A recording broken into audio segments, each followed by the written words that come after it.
હાય વિદ્યાર્થી મિત્રો, બાયોલોજીમાં કેતન રાવલ સાથે બધાનું સ્વાગત છે.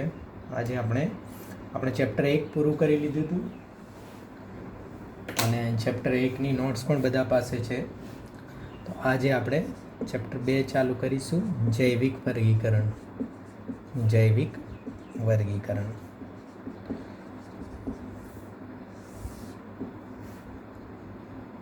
ક્લિયર છે. જૈવિક વર્ગીકરણ આપણે ચેપ્ટર ચાલુ કરીશું. આપણે વર્ગીકરણ થોડું ઘણું આપણે ચેપ્ટર 1માં જોયું. વર્ગીકરણની પાયાની વસ્તુઓ જોઈ, કઈ રીતે વર્ગીકરણ થાય, પાઠ જોયા વર્ગીકરણ, બરાબર. જાતિ છે, પ્રજાતિ છે, કુળ છે, ગોત્ર છે, વર્ગ છે, આ રીતના બધી વસ્તુ જોયું, સમુદાય છે. હવે વર્ગીકરણની શરૂઆત ક્યારે કરી, કેવી રીતે વર્ગીકરણ ધીરે ધીરે થવા લાગ્યું, કારણ કે એકદમ આટલી મોટી પૃથ્વીનું વર્ગીકરણ કરવું, કે પૃથ્વી ઉપર જે જૈવ વસ્તુઓ છે એનું વર્ગીકરણ કરવું ઇઝી નથી. તો સૌથી પહેલે જે વર્ગીકરણની શરૂઆત કરી અથવા તો વિચારવાની શરૂઆત કરી એ કોને કરી? એરિસ્ટોટલે. હવે એરિસ્ટોટલનો જન્મ થયો હતો ઈસવીસન પૂર્વે 384, ઈસવીસન પૂર્વે 384 અને મૃત્યુ ઈસવીસન પૂર્વે 322. કેમ આવું ઊંધું ચાલે છે? કારણ કે પૂર્વેમાં ઊંધું ચાલતું હોય, તમને ખ્યાલ હશે, ના ખબર પડે ત્યાં હું સમજાવી દઈશ. ઈસવીસન પૂર્વે 384 અને ઈસવીસન પૂર્વે 322. આપણે આ જીરો હોય ને, જીરોથી પાછું -1 -2, તો -1 મોટા કહેવાય. -2થી જીરો તરફ આવતી વસ્તુઓ જે છે એ ધીરે ધીરે મોટી હોય, ને આમાં જીરો તરફ આવતી વસ્તુઓ નાની હોય, બરાબર. તો આમ ઊંધું ચાલે, આમાં -5થી -1 આવી રીતના. એટલે ઈસવીસન પૂર્વેમાં 384થી 322 એવી રીતના ચાલે, બરાબર. તો 2000 વર્ષ પહેલાં, અત્યારે જે 2020 છે, 2020 પહેલાંની જેટલી ઘટનાઓ છે એટલે એ ઈસવીસન પૂર્વે કહેવાય. એટલે આ જે છે 2384, એમાં 20 ઉમેરો એટલે 2404માં જન્મ્યા હશે. 2400 મતલબ 2404 વર્ષ પહેલાંની વાત છે ઈસવીસન પૂર્વે. એટલે ક્લિયર થઈ ગયું હવે? બરાબર. પણ આપણે એટલો મગજનો વિષય નથી, સાયન્સનો, આ તો ઇતિહાસનો વિષય છે, ખાલી સમજવા માટે. ગ્રીક ફિલોસોફર હતા, મેં તમને કીધું હતું. સૌથી પહેલી શરૂઆત ક્યાં થઈ હતી? ગ્રીસમાં થઈ હતી. એટલે બધું કામ શામાં છે? લેટિનમાં છે. પછી ગ્રીસના વતની હતા અને મોસ્ટ આઈએમપી વસ્તુ છે, શું છે? જીવ વિજ્ઞાનના પિતા તરીકે ઓળખાય છે. જીવ વિજ્ઞાનના પિતા તરીકે જાણીતા છે. જીવ વિજ્ઞાનના પિતા અને પ્રાણીશાસ્ત્રના પિતા કહેવાય છે. પ્રાણીશાસ્ત્રના પિતા. જો કે આ આપણે આપણા લેક્ચરમાં, આગળના લેક્ચરમાં ક્લિયર કરી લીધું હતું. તો આ શું છે? જીવ વિજ્ઞાનના પિતા છે અને પ્રાણીશાસ્ત્રના પિતા છે. ક્લિયર થઈ ગયું? આ એરિસ્ટોટલ હતા. હવે એરિસ્ટોટલે શું કર્યું જાણી લેજો. એરિસ્ટોટલે કામ શું કર્યું હતું? એરિસ્ટોટલે સૌ પ્રથમ વર્ગીકરણ કરવાની પ્રયત્ન કર્યો. તો એમને શું કર્યું? 2 વસ્તુ કરી દીધી, વનસ્પતિ અને પ્રાણી. ક્લિયર છે? તમારી બુક તમારી પાસે રાખજો, બુકમાંથી હું તમને ફરીથી એકવાર ક્લિયર તો કરાવી દઈશ. વનસ્પતિ અને પ્રાણી, એવી રીતને 2 વસ્તુ ક્લિયર કરી હતી. વનસ્પતિને એમને 3 વસ્તુમાં ભાગ પાડ્યા. એક તો સૌથી નાના એટલે ક્ષુપ, ઘાસ જેવી વસ્તુ, પછી છોડ, બરાબર, થોડા મોટા, અને પછી વૃક્ષ. તમે જુઓ, આમ નોર્મલી તમને એવું જ લાગશે કે અમુક જે વૃક્ષો છે એટલે એકદમ નાના હોય છે, ક્ષુપ હોય છે, અમુક છોડ જેટલા થાય છે અને અમુક વૃક્ષ જેટલા થાય છે, બરાબર. તો આવી રીતના વનસ્પતિને લોકોએ 3 ભાગમાં વેચ્યા. પ્રાણીઓને એમને 2 ભાગમાં વેચ્યા. એક તો જે લાલ રંગનું રુધિર ધરાવે, એક જે છે એ કેવા કે જે લાલ રંગનું રુધિર ધરાવે, અને બીજા કે જે લાલ રંગનું રુધિર ન ધરાવે. ઘણા એવા પ્રાણીઓ છે જે લાલ રંગનું રુધિર નથી ધરાવતા. ચેપ્ટર 4માં જોઈશું. ન ધરાવે. આ બરાબર યાદ રાખજો. ઇંગ્લિશ આને ઇનાઇમા કહેવાય અને આને અનાઇમા કહેવાય, બરાબર. આ અનાઇમા છે અને આ ઇનાયમાં છે, બરાબર. હવે લાલ રંગનું રુધિર ધરાવે, લાલ રંગનું રુધિર ના ધરાવે. ફરીથી યાદ રાખજો, જે લાલ રંગનું રુધિર ધરાવે છે ને એમનાય પાછા બે ભાગ પાડ્યા. ક્લિયર હો? આ લાલ રંગનું રુધિર ધરાવે છે ને એમના બે ભાગ છે. એમના કયા બે ભાગ છે? એક તો વિવિપેરા, બરાબર, જે બચ્ચાને જન્મ આપે. વિવિપેરા શું કરશે? બચ્ચાને જન્મ આપે, અને બીજું જે છે એ ઓવિપેરા. એટલે શું છે? જે ઈંડા આપે.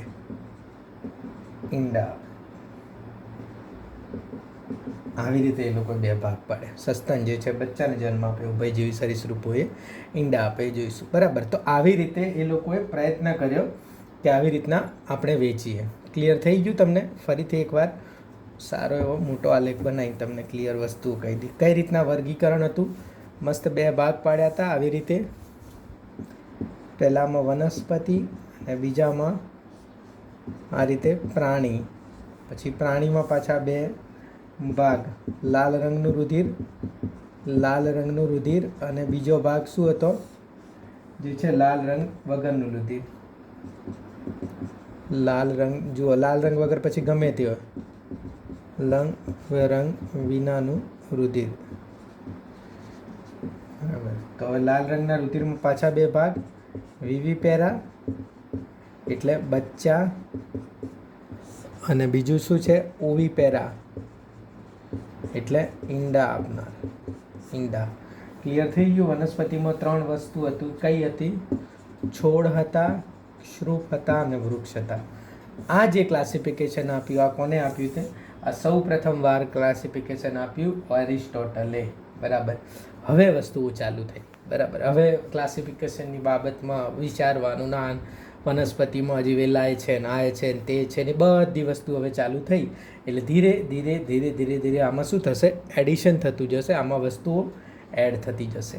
હવે આમના પછી, બરાબર, એરિસ્ટોટલ પછી જે આવ્યા, બરાબર, જેમને આમાં થોડું એડિશન કર્યું, એમનું નામ શું હતું? થિયોફ્રેસ્ટસ. શું છે? થિયોફ્રેસ્ટસ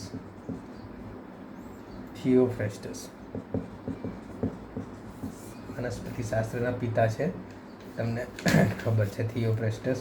અને થિયોફ્રેસ્ટસ એ ક્યાંના હતા? ગ્રીસના જ વતની હતા,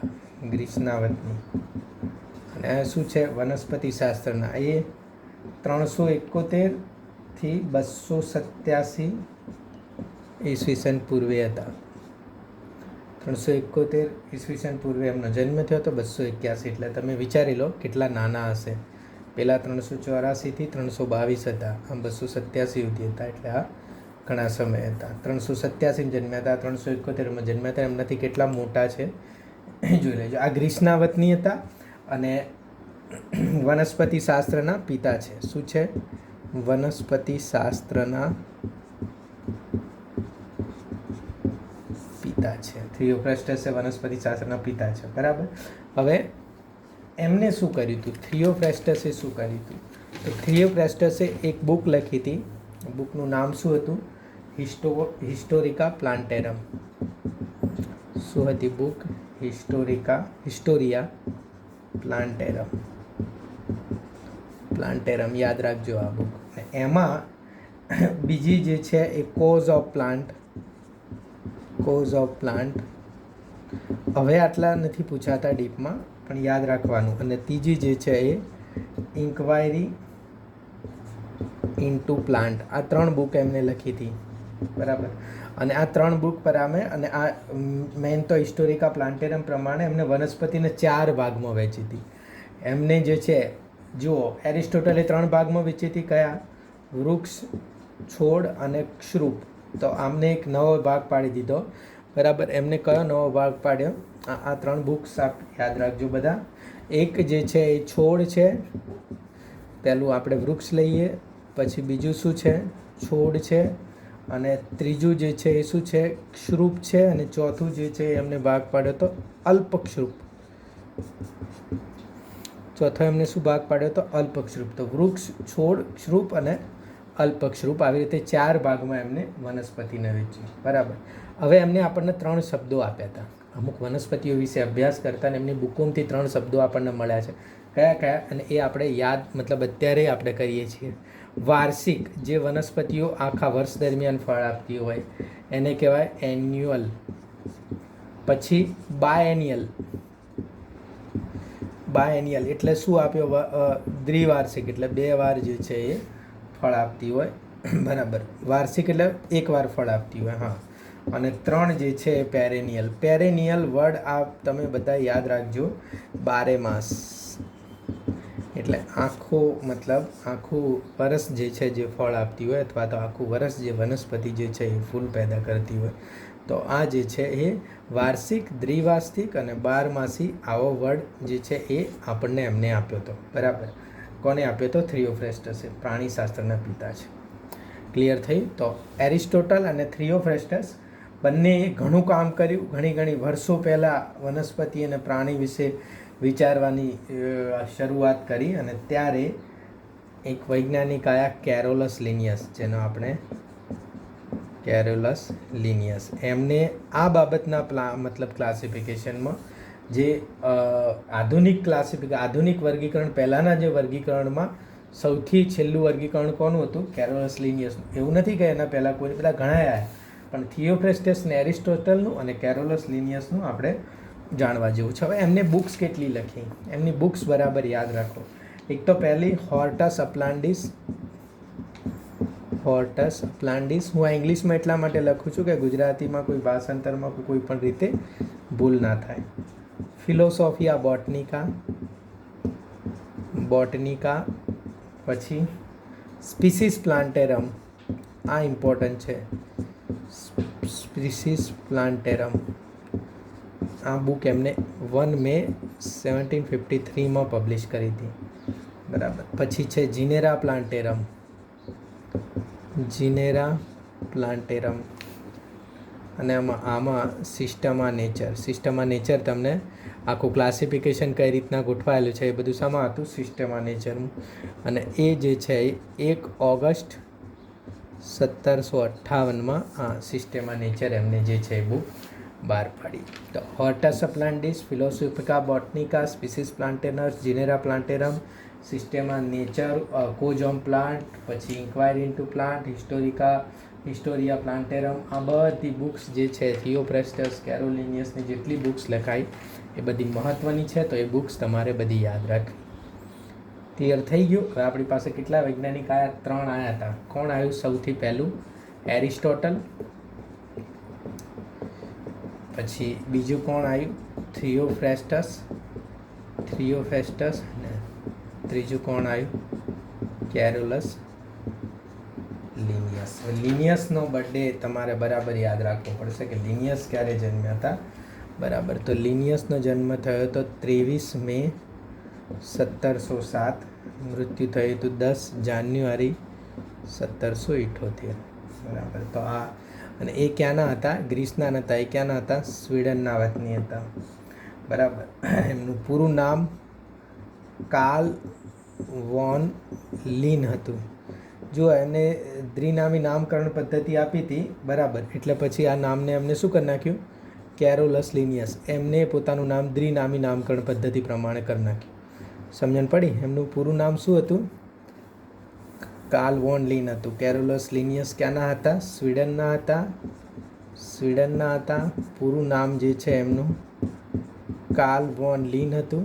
દ્વિનામી નામકરણ પદ્ધતિ આપી એટલે એમને નામ શું કરી નાખ્યું? કેરોલસ લિનિયસ કરી નાખ્યું. ક્લિયર થયું? બરાબર. તો આ રીતના જે છે એ કેરોલસ લિનિયસે આપણને છેલ્લી જે છે અથવા તો આધુનિક વર્ગીકરણ પદ્ધતિ પહેલાંની જે પદ્ધતિઓ છે એમાં કેરોલસ લિનિયસની પદ્ધતિ આપણે છેલ્લી ગણવામાં આવે છે. બરાબર. હવે કેરોલસ લિનિયસની પદ્ધતિમાં શું હતું? એમને બાહ્ય રચનાના લક્ષણોનો ઉપયોગ કર્યો હતો. એમને કારણ કે પદ્ધતિ શું હતી તો આપણે જોઈ નથી. પહેલાંમાં આપણે જોયું કે પહેલાંમાં આ રીતના 3 વનસ્પતિમાં હતા, 2 પ્રાણીમાં હતા, લાલ વગરનું વગર લાલનું. પછી થિયોફ્રેસ્ટસે ખાલી વનસ્પતિનો જ વિકાસ કર્યો એમને. બરાબર. એને શું કર્યું? વનસ્પતિમાં 4 કરી નાખ્યા. હવે લિનિયસે શું કર્યું? લિનિયસે સૃષ્ટિ આપી. બરાબર.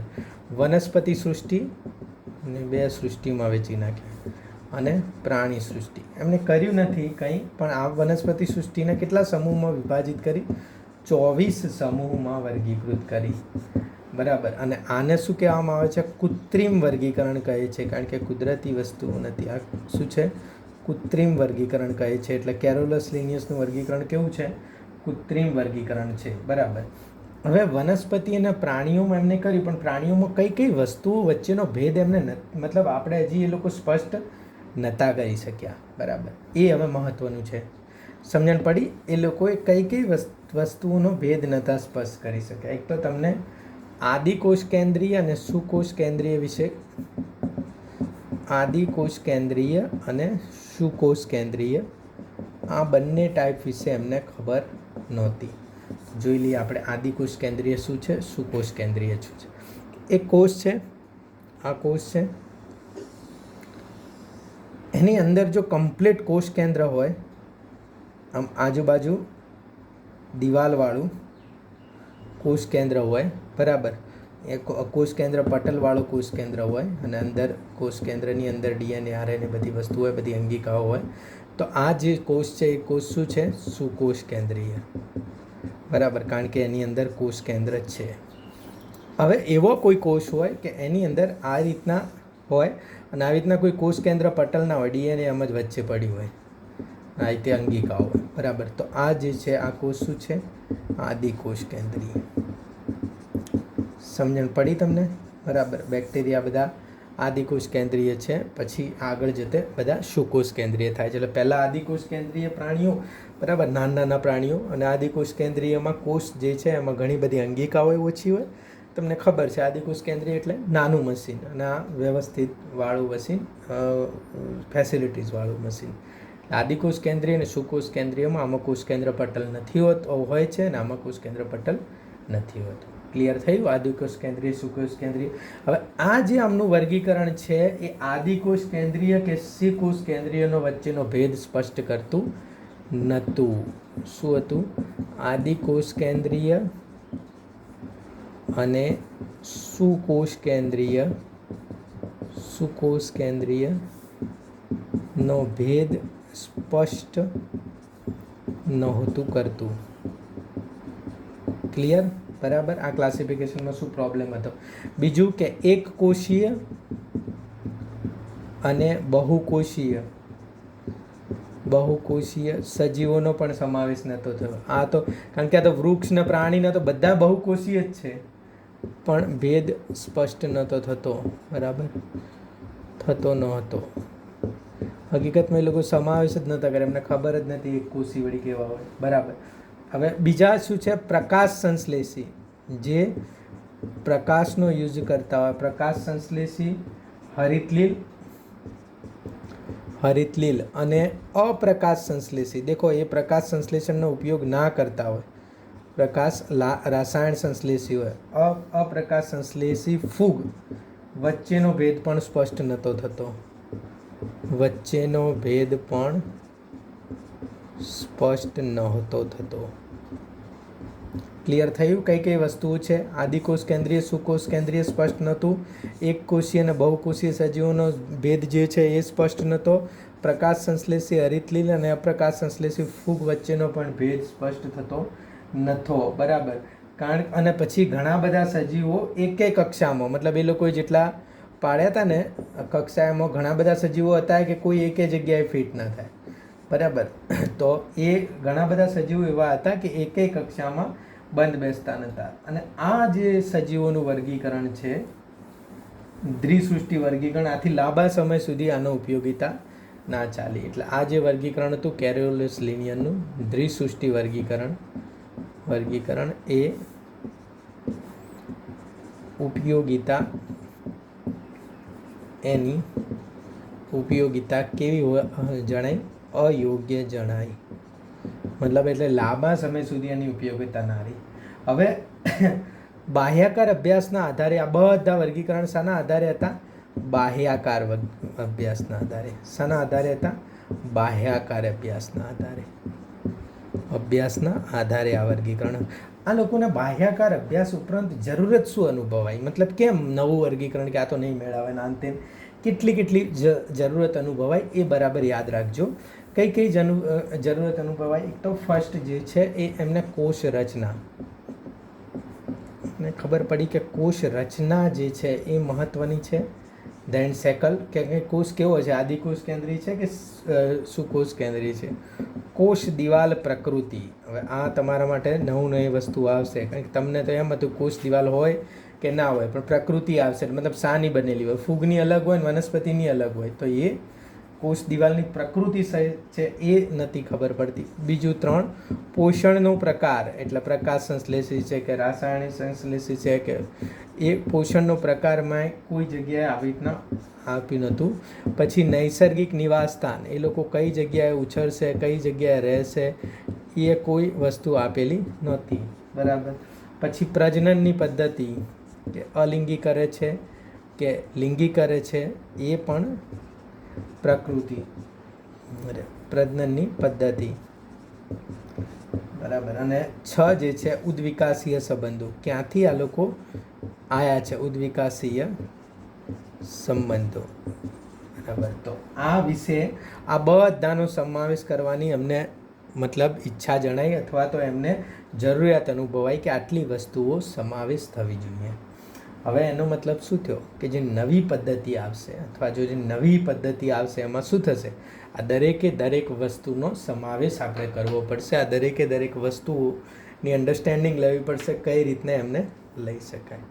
ક્લિયર થઈ ગયું? અને આવી જે નવી પદ્ધતિ આપી છે એ વિટેકરે આપી હતી. એ કઈ છે? 5 સૃષ્ટિ, બરાબર. 5 સૃષ્ટિ, બરાબર. એમાં 5 સૃષ્ટિઓ આપેલી છે. કઈ રીતે શું છે એ આપણે નેક્સ્ટ લેક્ચરમાં જોઈશું. આ વખતે આપણે આ બુકમાંથી જોઈ લઈએ કઈ વસ્તુ આમાં બુકમાં લખેલી છે. બુક રીડિંગ હવે આપણે સાથે જ કરીશું, બરાબર. એટલે અહીંયા જ રાખેલા છે મોટા પાટિયા કરતે અહીંયા, કારણ કે બુક રીડિંગ અહીંયા સાથે કરવું જરૂરી છે. બુકના એક વાક્ય તમને ખબર પડવી જોઈએ. જુઓ બુક શું કહેવા માગે છે. માનવ સંસ્કૃતિનો પ્રારંભ થયો ત્યારથી સજીવ સૃષ્ટિને વર્ગીકૃત કરવાના ઘણા પ્રયત્નો થયા. આ વર્ગીકરણ વૈજ્ઞાનિક ધોરણોને આધારે નહોતું થયું, પણ પ્રાકૃતિક પ્રેરણાના આધારે થયું હતું, બરાબર. જેમ લાગે કે ભાઈ ખોરાક, આશ્રયને પહેરવેશ તરીકેની આવશ્યકતા આધારે સર્જાયું હતું. એરિસ્ટોટલ વર્ગીકરણ માટે વધુ વૈજ્ઞાનિક ધોરણે પ્રયત્ન કરવા માટે ઘણા વહેલા હતા. એરિસ્ટોટલે બહુ વહેલા વૈજ્ઞાનિક ધોરણે પ્રયત્ન કર્યા હતા. વિવિધ ધોરણોના વૈજ્ઞાનિક આધાર લઈ એરિસ્ટોટલ સૌ પ્રથમ સજીવોને વર્ગીકૃત કરવા ઘણો પ્રયત્ન કર્યો હતો. તેમણે માત્ર બાહ્ય રચનાકીય લક્ષણોનો ઉપયોગ કરી વનસ્પતિઓને છોડ, ક્ષુપ અને વૃક્ષ એમ 3 જૂથોમાં વર્ગીકૃત કરી હતી. તેઓએ પ્રાણીઓને પણ 2 સમૂહમાં વિભાજિત કર્યા, એક જે લાલ રંગનું રુધિર ધરાવે ને બીજા કે જે નથી ધરાવતા. ક્લિયર થયું? તો આ શું હતું? એરિસ્ટોટલ. લિનિયસના સમયમાં બધી વનસ્પતિઓ, જો આમાં થિયોફ્રેસ્ટસ વચ્ચે નથી આપ્યો, આપણે એડ કર્યો છે. સમયમાં બધી વનસ્પતિઓ અને પ્રાણીઓને સમાવતી દ્વિસૃષ્ટિ વર્ગીકરણ પદ્ધતિ વિકસિત થઈ હતી. વનસ્પતિ સૃષ્ટિ અને પ્રાણી સૃષ્ટિ. લિનિયસે પોતાની હવે આમના લિનિયસ વચ્ચે તો ઘણો ફરક હતો. આ તો 1700ની સાલમાં થયો, પેલા તો ઈસવીસન પૂર્વે 200 એવા હતા, એટલે કદાચ 1900 વર્ષ જેટલાનો સમય હતો. એના પછી લિનિયસે આપ્યું. તો વિચાર કરો, કોઈ પણ સાયન્ટિફિક વસ્તુ અથવા તો કોઈ પણ સાયન્ટિફિક ડેવલપમેન્ટ કેટલું ધીરે ધીરે થાય છે, અને તમારે 2 મહિનામાં વેક્સિન જોઈએ છે, ના આવે. આ પદ્ધતિનો છેક હમણાં સુધી ઉપયોગ થતો હતો. આ પદ્ધતિ એ આદિકોષ કેન્દ્રીય અને સુકોષ કેન્દ્રીય, એક કોષીય અને જુઓ આટલી, એક આદિકોષ કેન્દ્રીય અને સુકોષ કેન્દ્રીય, એક કોષીય અને બહુકોષીય તથા પ્રકાશ સંશ્લેષી, હરિતલીલ અને અપ્રકાશ સંશ્લેષી ફૂગ વગેરે જેવા સજીવો વચ્ચે ભેદ કરતી ન હતી. સજીવોનું વનસ્પતિઓ અને પ્રાણીઓમાં વર્ગીકરણ સહેલાઈથી કરાયું હતું અને સમજવામાં સહેલું હતું, પરંતુ ઘણી સંખ્યામાં સજીવો જે તે કક્ષામાં સમાવેશ થતા ન હતા. સહેલી વસ્તુ હોય ને એમાં બધી વસ્તુ ના આવી જાય. સહેલું તો દેખાતું હતું, બરાબર, વર્ગીકરણ કરવું, પણ બધા સજીવો એમાં આવી ના જતા. જેમ કે હું તમને સહેલું ભણાવું તો તમને મજા તો આવે, પણ બધા MCQ એનાથી સોલ્વ ના થાય. તો એવી રીતે આ લોકોએ જે વર્ગીકરણ કર્યું તો એમાં બધા સજીવો નહોતા આવતા. સરસ તો દેખાતું હતું કે યસ વનસ્પતિ પ્રાણી 2 જ છે, માથાકૂટ નથી, પરંતુ ઘણી બધી સમાજની અંદર આથી દ્વિસૃષ્ટિ વર્ગીકરણ પદ્ધતિને લાંબા સમય માટેની ઉપયોગિતા અયોગ્ય જણાય. સંપૂર્ણ બાહ્યાકાર અભ્યાસ ઉપરાંત બીજા લક્ષણો જેવા કે કોષ રચના, કોષ દિવાલની પ્રકૃતિ, પોષણનો પ્રકાર, નૈસર્ગિક નિવાસસ્થાનો, પ્રજનનની પદ્ધતિઓ, ઉદ્વિકાસીય સંબંધો વગેરેનો સમાવેશ કરવા માટેની જરૂરિયાત અનુભવાઈ હતી. આપણે કવર કરી લીધું.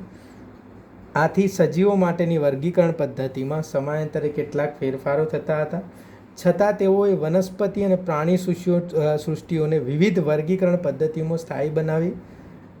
બરાબર. પરંતુ કયા જૂથો, કયા સજીવો કઈ સૃષ્ટિઓમાં સમાવેશ કરી શકાય તેની સમજણ બદલાતી હતી. સમય જતાં વિવિધ વૈજ્ઞાનિકો દ્વારા બીજી સૃષ્ટિઓની સંખ્યા અને તેમાં સમાવેશ સજીવોની પ્રકૃતિ પણ જુદી જુદી રીતે સમજાવવામાં આવી. તો ઘણા સજીવો અમુક વાર આ બાજુથી ઉઠાવીને પેલી બાજુ મૂકે, પેલી બાજુથી ઉઠાવીને પેલી બાજુ મૂકે. તો આવી રીતે વસ્તુઓ, ઘણી બધી વસ્તુઓ કરી એના પછી અલગ અલગ સૃષ્ટિઓ આવી, ઘણી બધી સૃષ્ટિઓ આવી. એના પછી જે મેઇન સૃષ્ટિ આવી એના વિશે આપણે અહીંયા અભ્યાસ કરીશું નેક્સ્ટ લેક્ચરમાં. Okay student, thank you very much.